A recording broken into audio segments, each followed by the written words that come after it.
Hey Square Bear, so this is a first look at the unit that I created using my Luvme version hair.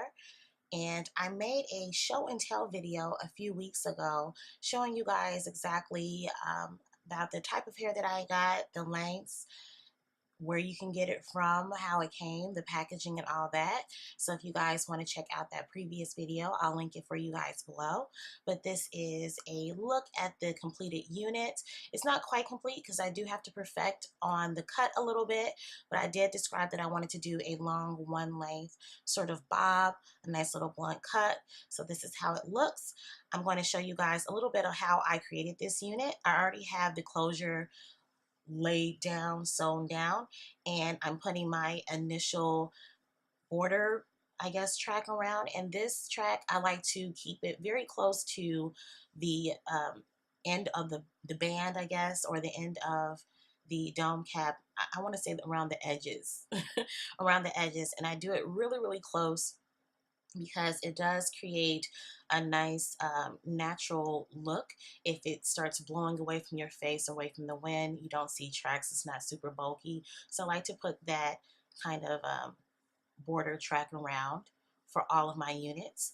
Now, typically how I put my tracks down is from the nape area to about right where like the curve of your head, the first curve of the back of your head is. I like to put those tracks down back and forth straight across, sort of parallel from each other. But once the head starts to curve, then I like to curve the tracks as well. Now, for the tracks that are kind of parallel to each other, like one right on top of each other, I like to make those sort of close together. And then as it starts to curve around the shape of the head, I like to leave a little bit of space, and that is going to make it look just as full but not really bulky, especially when we're dealing with some super straight hair. You do want it to look nice and full. You don't want it to look thin, but you want it to look also natural and not bulky. So it's best to put in your tracks to go along the curvatures of a natural head. So I think you can see it a little bit better here, that I'm sort of curving those tracks as opposed to kind of forcing it to go straight across.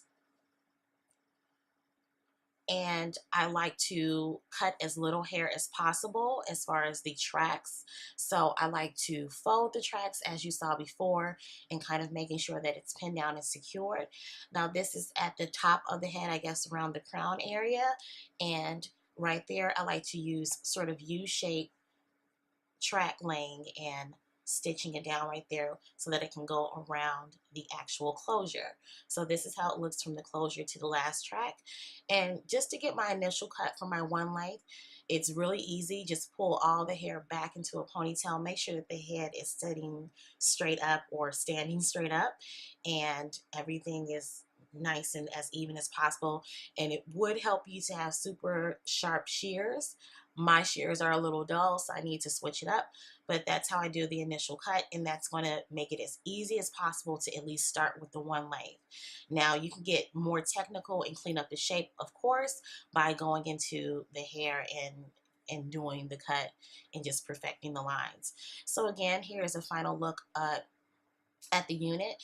Now, the closure part, what I usually do for my closures now is I don't like to use foundation or concealer to blend it in. I just think that's absolutely unnecessary. So what I do is I either use fabric dye, I use hair dye, or I use hair rinse to the closure. So this is how the closure looks before, and then I went ahead and used actually a rinse that is like a warm brown to kind of match my skin tone right there, and I simply applied the rinse and let it work and rinse it out. Okay, of course I have a tutorial on this makeup look, so I will link it below. It is live for you guys, but this is a final look at the hair, and I did not clean up the haircut yet. I think I'm going to just take a little bit of the weight off of the ends just to make it a softer kind of one length.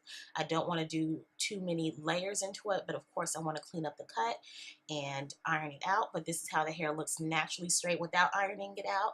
I absolutely love this hair. So that is that. Hope you guys enjoyed this video and hope you guys learned a lot from it. The type of dome cap that I use is down below. I got it from Amazon, so make sure that you check out that link as well. And I think that is it. So I'll see you in the next video, you guys.